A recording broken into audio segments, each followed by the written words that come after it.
পর তোমাকে কোনোদিন যেন আমার সামনে হেজিটেট করতে না দেখি।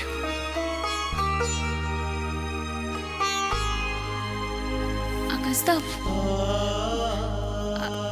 তোমার অভিকের সাথে দেখা হয়েছিল? কেমন আছে ও? কি বললো তোমার?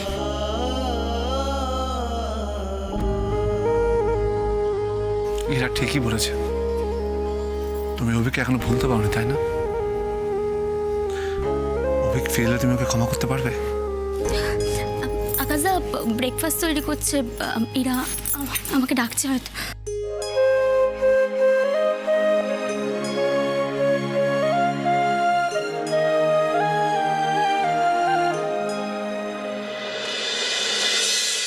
তুমি এসব নিয়ে যাও ইরাবতী, আমি খাবো না। আরে খাবো না বললে হয় নাকি? না খেলে শক্তি পাবে, আবার সেন্সলেস হয়ে যাবে। নাও। আচ্ছা তুমি তো বলেছিলে নীল আসবে, বলো তুমি কোথায় নীল? বলো। আসবে, নীল আসবে তো। আমি যখন বলেছি নীল ঠিক আসবে, কিন্তু তার আগে আমি তোমাকে এটাও বলেছিলাম তোমাকে আমার সব কথা শুনতে হবে। ওই জন্য লক্ষ্মী মেয়ের মতন আগে খেয়ে নাও। নাও, হা করো। না, আগে নীল আসবে, তারপর আমি খাবো। নীল যদি না আসে আমি খাবো না। আচ্ছা, নীল এসে যদি তোমাকে এরকম অবস্থায় দেখে তাহলে কষ্ট পাবে না? ও ভাববে না ইস আমার বন্ধুটার কি অবস্থা? সত্যি বলছো? নয়তো কি, আমি মিথ্যে বলবো কেন তোমায়?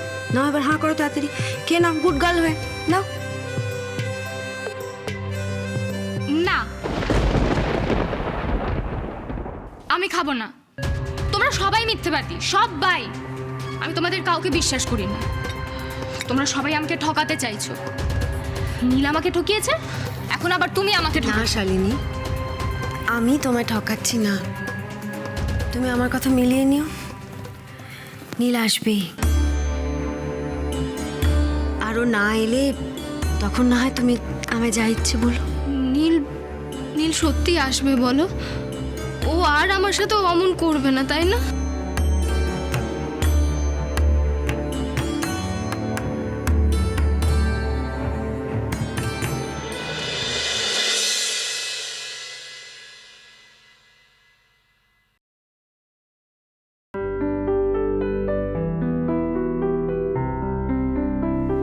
নীল,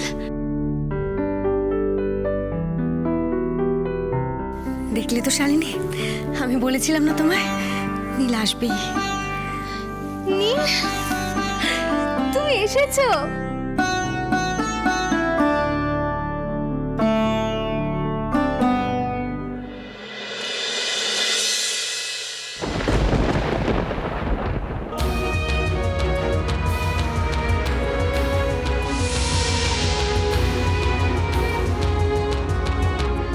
যাক, তার মানে নীল আমার কথা শুনেছে।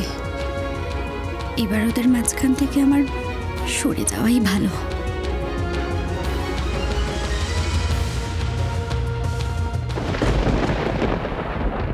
কি শালিনী, এবার খুশি তো? না, তোমরা কথা বলো, আমি বাইরে আছি।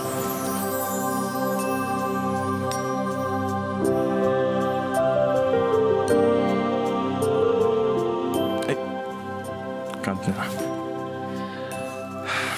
আর, একদম বায়না করবে না। আমি কিন্তু এসে গেছি। হ্যাঁ, এবার ঠিক সময় মতো খাবার আর ওষুধ খেয়ে নিতে হবে, কেমন? Wow, noodles, my favourite. এটাকে তো নষ্ট হতে দেবো না। তুমি যদি এটা না খাও আমি কিন্তু খেয়ে নেবো। দেখ হ্যাংলা কোথাকার। কি বললে? আমি হ্যাংলা? হ্যাঁ, আমি হ্যাংলা? আমি যদি হ্যাংলাই তুমি কি? হ্যাঁ, তুমি একটা চিঁচকা তুমি। মোটেই না। আর আমি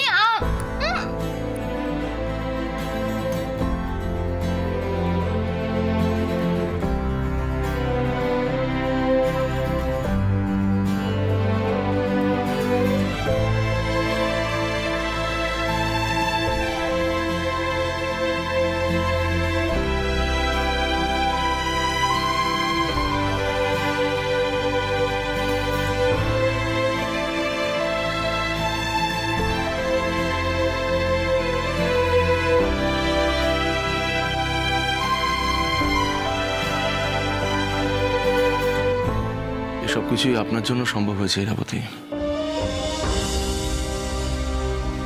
শালিনী, তুহিনা, ওরা যত তাড়াতাড়ি সুস্থ হয়ে উঠবে তত তাড়াতাড়ি বাড়ির সবার মুখে হাসি ফুটে উঠবে। ওদের সুস্থ হওয়ার উপরে নির্ভর করছে ছোটি, মেঘনা, অভিক, নীল, ওদের ভালো থাকা।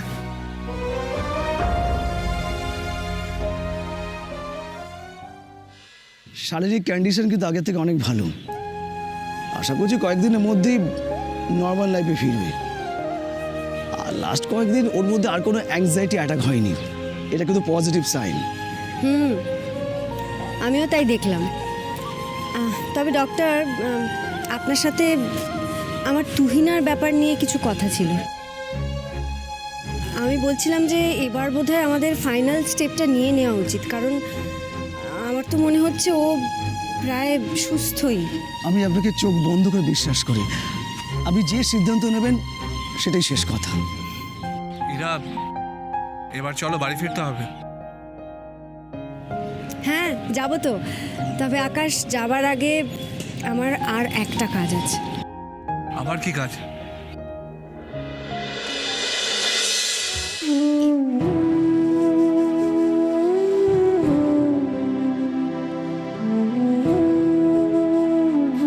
দরকার হলে মেঘনাকে আমি আবার বিয়ে দেব, নিজের পায়ে দাঁড়াতে সাহায্য করব, কিন্তু তোর মতো একটা বেঈমান মানুষের সাহায্য নিতে দেবো না।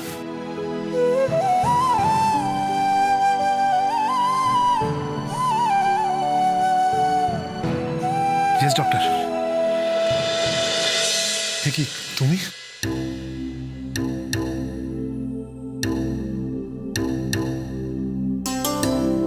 তোমরা এখানে? কাকাই, তুমি কেমন আছো? ভালো আছি, তুমি কেমন আছো? আমি তো খুব ভালো আছি।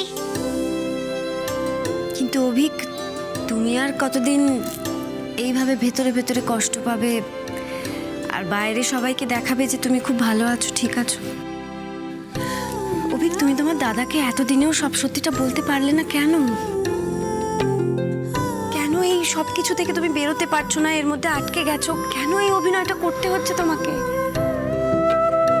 আমার দাদা কোনোদিন আমার কাছে সবটা শুনতে চেয়েছে?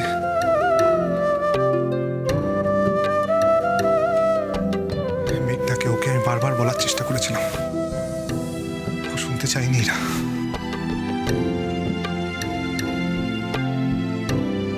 একমাত্র তুমি সব সত্যিটা জানো, কারণ তুমি জানতে চেয়েছিলে। আমি আর তুমি ছাড়া কেউ জানে না এই সত্যিটা। দেখো এরা, যা কিছু হচ্ছে আমি ধরে নিয়েছি, সবকিছু আমার ভাগ্য। হয়তো সারাটা জীবন আমায় এইভাবেই কাটাতে হবে। না অভিক, আর শুধু একটা রাত। হ্যাঁ, আমার মনে হয় কালকে সকালটা পাল্টে যাবে সবকিছু। আমার এটাও মনে হচ্ছে যে এবার বোধহয় সব সত্যিটা সবার সামনে আসার সময় এসছে। কিন্তু তুহিনা? তুহিনা সুস্থ অভিক, সুস্থ? কাল সকালেই সবটা বুঝতে পারবে তুমি।